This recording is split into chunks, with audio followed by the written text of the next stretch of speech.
is World Environment Day, and I am at PennEnvironment with Jess, who's a conservation associate, and we're going to be talking all about what's going on in the world, ways that we can help our environment, and especially talking about styrofoam and its impact on humanity, the earth, and wildlife. So, Jess, just to get started, what are some ways that brought you into working at PennEnvironment and led your passion for this? Yeah. Well, first off, thank you, Sierra and Mitchell Media, for having me here today. I've always been interested in the environment from a young age, ever since my mom really took us out and got me exposed to hiking some of the most beautiful trails we have out in Valley Forge and Ridley Creek State Park, down at the John Hines Wildlife Center. She was very involved in giving back in our local community.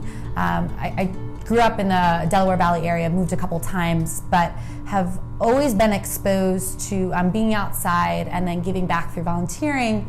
She was really involved with the Philadelphia Zoo and Mainline Animal Shelter, so it was really through my mom that I had this passion instilled in me from a young age, and then just something I knew I was connected to as I got older. Yeah. Cool. What kind of volunteer things did you do? I myself volunteered down at the Philadelphia Zoo. That was my freshman year of high school, and I was a zoo ambassador. So yeah, I was one of the young kids sitting in front of an exhibit that would interact with guests and educate them on why it's important. We need to protect the environment for the animals, both at the zoo and in the wildlife. That sounds like a fun job. Yeah, it was definitely a lot of fun. A good way for me just to get involved with something I was passionate about from a young age. And then you studied business and brought those skills into this nonprofit, PennEnvironment. Can you talk about the work PennEnvironment does? Yeah, so I graduated 2015 with a business degree and knew I wanted to bring those skills to an environmental profit. And I've been with PennEnvironment 3 years, more or less, in the first 2 years in an administrative role, and the last year as a conservation associate. And PennEnvironment is a grassroots environmental advocacy organization. We are focused on making sure all Pennsylvanians have access to clean air, clean water, and open spaces, because these things are both so important for our human health and then for being able to sustain a livable planet one day. Yeah, and as a city, I grew up in the suburbs, and then moving into Philly, you can just tell, the air quality, everything, it's just so different. And so, are there ways that you specifically work differently than maybe other environmental groups because you're an urban center? So actually we work across the state of Pennsylvania. We have 2 offices, one here in Philadelphia and one in Pittsburgh.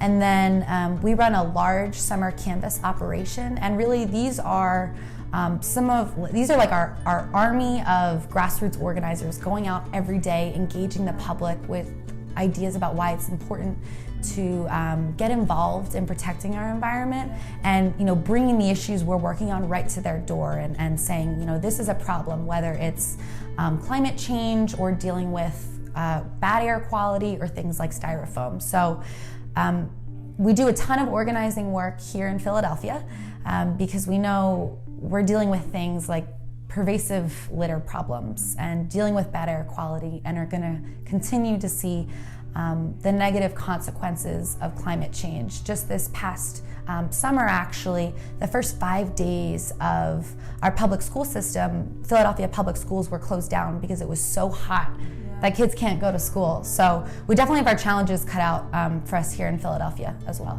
And when you canvass to people, what kind of things are you kind of asking for them in return? What ways can they help? Yeah, there are a ton of ways citizens can get involved, and we ask them first to join PennEnvironment as a membership, so we can keep them informed about what the challenges they're dealing with locally when it comes to the environment, and then across the state. Some of the ways that folks can get involved would be signing a petition, donating money to the organization, calling their state representative to say, hey, I support climate change solutions, and I want to see my representative sign on to our 100% renewable energy bill. We also put on tons of public events where you can come out just as a everyday person and learn what are we doing and how can we handle some of these, solve some of these massive existential problems we're dealing with? Because I think sometimes when we hear about just the scale of climate change or clean drinking water and solving some of these problems, it's scary. It's really scary to learn, how do we as a society take on some of these things that seem so granular and large? And there are real world solutions out there. And if we can organize Pennsylvanians to come together and say, no, we care about our environment, we want a livable future one day, we are going to be able to overcome all the money and power that our opposition has. So, yeah. Yeah. So as individuals in Philly, what are some ways that people can help with PennEnvironment and your zero waste policy? Individuals can definitely take steps in their own life to cut out single-use plastics. So go out and buy that reusable bag, bring a reusable water bottle, skip the takeout cutlery and utensils. Yeah. As much as possible, just be thinking about your plastic use. And then the other thing individuals can do is to make sure we're being good recyclers. So much of what goes out, those blue bins that we all, go through diligently to sort our, glass, plastic, aluminum, a lot of times the blue bins we see out on the curb are contaminated with either food or liquid items. So just being really diligent about making sure you're following the recycling guidelines. As much, say that again. I'm going to cut you real quick. So yeah. What are the recycling guidelines? What are things people in Philly should follow? Like, there's no food, keep it clean when you're recycling it? Yeah. Or? So glass, aluminum, paper products, all great, and then to put in your recycling bin. And then any plastics that have that triangle with the arrows, the reduce, reuse, recycle arrows that we all love to see, those things are great to put in your recycling bin. Things that do not belong in our blue bins are food, liquid, greasy pizza boxes, plastic bags. Okay. People think you can put these in our blue bins and they're recyclable. They're actually not. Okay. So as great as it is that we can all try and be better recyclers and reduce our plastic use, we really need legislation if we're going to take on and tackle this issue to make sure, across the board, everyone is managing our litter and waste more effectively. Okay. Yeah, looking through your website, it was shocking to me, some of the statistics. Like it said, according to National Geographic, 9% of plastics are recycled. 9%. So that means 91% is just out there. Mm-hmm. And they said that's billions of tons. And a ton is 2,000 pounds. Like, I was just like processing all this. I was like, that's so much plastic. That's insane. Yeah. So, like, we talked a little bit earlier about in California, there's a statewide ban on plastic bags, single-use plastic bags, you said. Mm-hmm. Can you talk about that impact? Like, just one state, like, what has that done to help the environment? Yeah. So we're living in a world where we've created this throwaway society. Every day we're throwing out 300 million single-use plastic bags, 500 million straws, 70 million polystyrene cups every day across the US. Wow. Yeah, and a lot of times these plastics, as best as we can be recycling them, and we need to be better managing our recycling programs. Like you said, only 9% of plastics get recycled. So what happens to that other 91% of single-use plastic? It ends up back in our waterways, polluting our ecosystems, our environment, harming or killing our wildlife that live there, or it ends up rotting in landfills for hundreds of years. Where if you have a landfill in your community, they stink.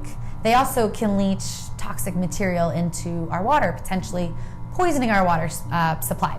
So that's not good. Wow. Yeah. And then the other place plastic material goes and our waste are incinerators, which we should not be burning our plastics because yeah, it's poisoning the communities where these incinerators are built. One thing I always come back to in my head and that I like to share with people, folks at the door when we're out, educating, convincing people to sign this petition, every piece of foam ever made is still out there polluting somewhere. It's not a material that biodegrades, it's not recyclable, so this material is with us forever. And those consequences are deadly for some of our marine And it breaks into particles, right? So it's like spreading. It's not like you can just pick up the cup and, I mean, you could if you saw the cup, but those cups disintegrate into little particles that then spread everywhere. Yeah, so have you ever had like packaging peanuts in your hand? Yeah. And if you play them and like break them down, they do become these really small pieces of particles called microplastics. And we know when plastic, single-use plastic and microplastics, when they enter the waterways, they just break down into this like soupy, toxic material that is affecting our ecosystems, and we're finding these microplastics in our food chain, which is scary for me because I love seafood. I'm a huge seafood eater, and they're finding these things in oysters and shellfish. Because when plastics break down and they're so small, these particles to fish, they look like food. And then, we in turn eat that food. So we're finding plastics in things like bottled water and tap water, even in our beer. Wow. Yeah, so Consuming it. we are consuming plastics, yes. You said on their website there's something they can click on to view the bills, right? Yeah. So if you're watching this, go check out our website, PennEnvironment.org, and click the action button where you'll be able to join us and sign a petition in support of shifting Pennsylvania to zero waste. Woo. Thank you so much, Jess. It's been awesome to talk to you. Thank you for having me. See you guys. Awesome.